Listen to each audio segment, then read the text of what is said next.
इस वक्त जमुई जिले से एक बड़ी खबर सामने आ रही है। बता दें कि 10 फीट गड्ढे गहरे से लड़की की लाश बरामद करने के बाद पूरे शहर में हलचल सी मच गई। बता दें कि शुक्रवार को चाचा के द्वारा अपनी ही भतीजी का हत्या कर दिया गया, जिसके बाद नदी में दफना दी गई। 3 दिन के बाद गुप्त सूचना के आधार पर पुलिस ने उसे जेसीबी के द्वारा बाहर निकाला, जिसके बाद पूरे शहर में इस मामले को लेकर हलचल मचा हुआ है। बता दें कि जम्मू में पुलिस ने सोमवार को 10 फीट गड्ढे गहरे से लड़की का शव बरामद किया है।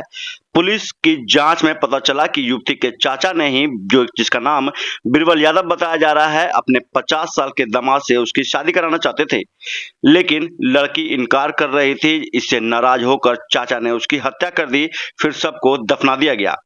घटना मोहनपुर थाना क्षेत्र के सोनदीपी गाँव की है। मृतका की पहचान भागीरथ यादव की बेटी ननकी कुमारी उम्र करीब 17 के रूप में की गई। पुलिस को गुप्त सूचना सोमवार को मिली कि लड़की की हत्या कर दफना दिया गया। इस सूचना के बाद पुलिस गांव में पहुंची और जांच पड़ताल शुरू कर दी। इसके बाद जेसीबी की मदद से शव को बाहर निकाला गया। पुलिस को पहले लड़की के हत्या की जानकारी नहीं बल्कि मौत की सूचना मिली थी। परिजनों ने पुलिस से कहा कि उसकी लाश को जला दिया गया है। शनिवार को पुलिस लड़की के घर पहुंचती है और फिर परिजनों ने बताया कि तबीयत खराब थी, इस कारण उसकी मौत हुई, लेकिन हत्या की बात आज सामने आई। परिजनों ने मर्डर की बात को बदनामी के डर से छिपा रखा था। बता दें कि इस मामले को लेकर पुलिस को लगातार गुमराह भी किया गया। इधर मृतका की बहन काजल कुमारी ने बताया कि शुक्रवार को बहन की मौत की सूचना मिली थी। मायके पहुंची तो बहन का शव जमीन पर पड़ा था। रात 8 बजे परिजन के साथ गाँव के कुछ लोग शव को ले गए। मुझे बाद में बताया कि मौत हो गई है, कोई मुझे उसे देखने तक नहीं दिया। मामले में नया मोड़ तब आया जब मृतका की मां विजया देवी ने बताया कि बेटी ने फांसी लगाकर आत्महत्या की है। अब बता दें कि यहाँ पर एक तरफ जहां उसकी बीमारी की बात बताई जा रही थी, वहीं उनकी मां ने बताया कि आत्महत्या की गई। तभी पुलिस को शक हुई और उसने अपनी जांच पड़ताल शुरू कर दी। लेकिन जांच में सामने आया कि चाचा बिरबल यादव की बेटी बेबी देवी की 6 महीने पहले मौत हो गई थी। वह अपने दामाद ओमकार यादव से ननकी, जिसका उम्र करीब 17 वर्ष बताया जा रहा है, उसकी शादी कराना चाहते थे, जिसका भागीरथ यादव का परिवार विरोध कर रहा था। जम्मू एसडीपीओ सतीश सुमन के नेतृत्व में पुलिस मामले की जांच कर रही है। सीओ रविकांत भी इस मौके पर मौजूद रहे।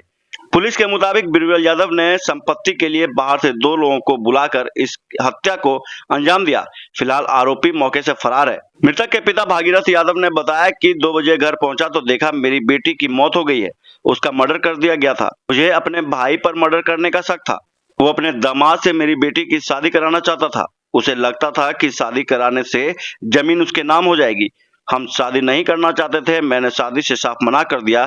इसको लेकर उसके मन में रोष था और उसने ही मेरी बेटी को मार दिया। उन्होंने यह भी बताया कि उन्होंने मुझे डरा धमका कर इस बात को कहीं भी नहीं बताने की बात कही, नहीं तो उन्होंने यह भी कहा कि तुझे भी मार दिया जाएगा और अगर पुलिस को बताया तो तुम भी फंस जाओगे। लड़की के भाई सुकेश कुमार ने बताया कि मुझे फोन पर बताया गया कि बहन की मौत हो गई जबकि उसकी हत्या की गई थी। हम लोगों ने पुलिस को सूचना नहीं दी क्योंकि हमें डर था कि हम भी फंस जाएंगे। गांव के मुखिया को भी यह बात पता थी कि मर्डर हुआ है। गांव के सभी लोगों को पता था कि मर्डर हुआ है, लेकिन किसी ने भी पुलिस को नहीं बताई और पुलिस को लगातार गुमराह करता गया। जब आज यह मामला का खुलासा हुआ तो पूरे शहर से लेकर पूरे गांव में सनसनी मच गई। इस मामले को लेकर एसडीपीओ सतीश सुमन ने बताया कि हमने गुप्त सूचना के आधार पर लड़की की लाश बरामद की है। शुक्रवार को लड़की की हत्या हुई थी। पोस्टमार्टम के बाद आगे की कार्रवाई की जाएगी। फिलहाल आरोपियों की गिरफ्तारी को लेकर पुलिस लगातार छापेमारी कर रही है। इस मामले को लेकर एसडीपीओ सतीश सुमन और उनके पिता क्या कुछ बता रहे हैं, सुनाते हैं इस खास रिपोर्ट में। वो शादी हमको जो भतीजी है ना, वो डेट कर गया है। अच्छा, वही दामाद हमको है ना, तो कहा कि इनसे शादी कर लो। आपके भाई के दामाद? हाँ। अच्छा, हम कहा कि नहीं करेंगे। अच्छा, उस दामाद का कितना उम्र है? 45 रखा था। अच्छा, उससे शादी करवाना चाहता था आपके बेटी का? हाँ। कहा कि आपकी जो भतीजी थी वो डेथ कर गई? हाँ हाँ, तो क्या मतलब उससे शादी नहीं करेंगे। अच्छा, तब क्या हुआ फिर? तो उसको घर पे नहीं थे दोनों जीव, फका हटाया, मार दिया। कौन कौन मारा? मारा बिरबल यादव, उनको परिवार, उनको पुत्र और दामाद कमरे यादव। अच्छा, मतलब जो दामाद से शादी करवाना चाहते थे वही मार दिया? नहीं, तब वो दूसरा दामाद? अच्छा, उसका साड़ू मारा है। क्या वो दामाद है उसका? उनको तो 3 दामाद है। 3 दामाद है। कौन दामाद मारा? पहला, दूसरा, तीसरा? बड़का वाला। बड़का। शादी किससे करवाना चाहता था? घटना हुई थी 4 दिन हुए। 4 दिन पहले घटना हुई थी। 4 दिन से आपकी बेटी को मार के गड़े हुए था। तो आज कैसे जानकारी मिला आपको? तो कहना तो जाओ, मेरे को उसका दारू पीने की पीने से मैं कहा कर बुझो अच्छा कैसे ऐसे घटना हो एकदम कौन बोला था ये की घटना हुई? ये प्रकाश के बोल रहा हाँ। किसको बोला है? थाना में बोल रहे बुझो अच्छा वो प्रकाश आपके गांव का ही है। हाँ हाँ। थाना को सूचना दी, थाना पहुंची उसके बाद? तो 4 दिन से आपकी बेटी गायब थी, तो थाना में आवेदन वगैरह दिए थे? न जी हमने दिए तो बेटी को नहीं खोजे? फर्जा मटी में कर दिया हैं? और गड़ दिया कौन बोला? बोला वही सब वो आप खोजे थे अपनी बेटी को? हाँ। तो क्या बोला? और गड़ दिया ना दिन तो आप थाना नहीं गए? जीने के लिए काहे? और कल क्या होगा कि कर कुछ ना होते बोल बोला कुछ नहीं होगा ना। तो आज कैसे फिर क्या हुआ? वैसे पास शासन कर हाँ। निकाल रखे बुझो अच्छा कैगो लड़की है? 4 तो ये सबसे छोटी है? छोटी रहेगी बाकी 3 लोगों का शादी होल है, हाँ उसमें बाल बच्चा है। बाल बच्चा है। क्या नाम बताया आप अपना? आगरे यादव मारने वाला कौन था?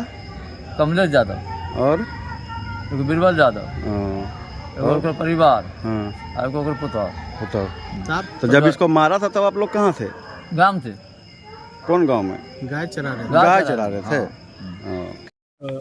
आज हम लोगों को इस संबंध में गुप्त सूचना प्राप्त हुई थी कि मोहनपुर थाना अंतर्गत सोनदीपी ग्राम में एक लड़की जिसके पिता का नाम भगीरथ यादव है, ग्राम सोनदीपी है, उसकी संदिग्ध परिस्थितियों में मृत्यु हो गई थी और फ्राइडे को बीते शुक्रवार को उसकी संदिग्ध परिस्थितियों में मृत्यु के उपरांत बिना पुलिस को सूचना दिए, बिना किसी प्राधिकारी को सूचित किए हुए उसे दफना दिया गया है। सूचना का सत्यापन हेतु मेरे द्वारा एवं थानाध्यक्ष मोहनपुर के द्वारा जो दफनाए जाने का स्थल था जिसके संबंध में सूचना प्राप्त हुई थी, हम लोगों ने उस स्थल का निरीक्षण किया और उसके बाद जो स्थानीय दंडाधिकारी हैं एवं जो तथाकथित मृतका के परिजन हैं, उनकी उपस्थिति में हम लोगों ने उस गड्ढे की खुदाई की और उससे एक हम लोगों को मृत शव मिला है। हम लोग उस मृत शव का मृत्यु समीक्षा प्रतिवेदन तैयार कर उसका पोस्टमार्टम करवा रहे हैं। जो अभी मृतका के परिजन हैं, उनसे जो प्रारंभिक पूछताछ हुई है उसके अनुसार हम लोगों को यह जानकारी पता चली है कि फ्राइडे को मृतका की संदिग्ध परिस्थितियों में मौत हुई थी। उसके बाद इनके द्वारा पुलिस को सूचना नहीं दी गई और देर रात्रि अंधेरे में उसे दफना दिया गया। तो क्या प्रथम दृष्टया क्या कारण, क्या वजह लग रहा है कि अभी तक जो इनसे जो पूछताछ हुई है उसके आधार पर इनका कहना है कि जो भगीरथ यादव हैं उनके एक भाई हैं, उस भाई के साथ इनका कुछ विवाद था और उस भाई के द्वारा जो इनकी बेटी है, इनकी बेटी की शादी वो अपने दामाद से कराना चाहते थे और इसी जद्दोजहद में, इसी विवादवश इनकी बेटी जो इनका दामाद था ये बीरबल यादव का, उससे शादी नहीं करना चाहती थी क्योंकि एज गैप बहुत ज़्यादा था और इसी विवादवश अभी तक जो जानकारी आई है, इसी विवादवश जो बेटी है और उसकी मृत्यु हुई है और हम लोग पोस्टमार्टम वगैरह करवाने के बाद एग्जैक्ट जो काउज ऑफ डेथ है तो वो जान पाएंगे। सर जानकारी ये भी मिल रही है कि जब पुलिस पहली बार उसके घर पे गई तो वो तख्त को छुपा रहा था कि वजह बताने से कतरा था, क्या उसको डराया धमकाया गया? जो स्थानीय मोहनपुर थाना है उसके द्वारा सैटरडे को भगीरथ यादव के घर का विजिट किया गया था। उस वक्त जब मोहनपुर थाना द्वारा यहाँ भगीरथ यादव से पूछताछ किया गया था तो भगीरथ यादव का कहना था कि मेरी बेटी की कुछ तबीयत खराब थी और इस कारण से उसकी मृत्यु हुई है और हम लोगों ने उसका दाह संस्कार किया है। आज जो मेरी बातचीत हुई है अभी, तो भगीरथ यादव का कहना है कि मैं उस वक्त खौफ में था, जो बीरबल यादव थे और उनकी जो पत्नी थी और उसका एक दामाद था कमलेश, उन लोगों के खौफ में था। उन लोग के द्वारा मुझे जान मारने की धमकी दी गई थी, इसीलिए मैं सही तथ्य बता नहीं पाया था। परंतु ये सारी बातें जो है वो पुलिस के जो आगे के अनुसंधान है उसमें क्लियर होंगी। सारी बातें अभी जो प्रारंभिक पूछताछ है वो मैं आपसे शेयर कर रहा हूँ। कोई गिरफ्तारी सर?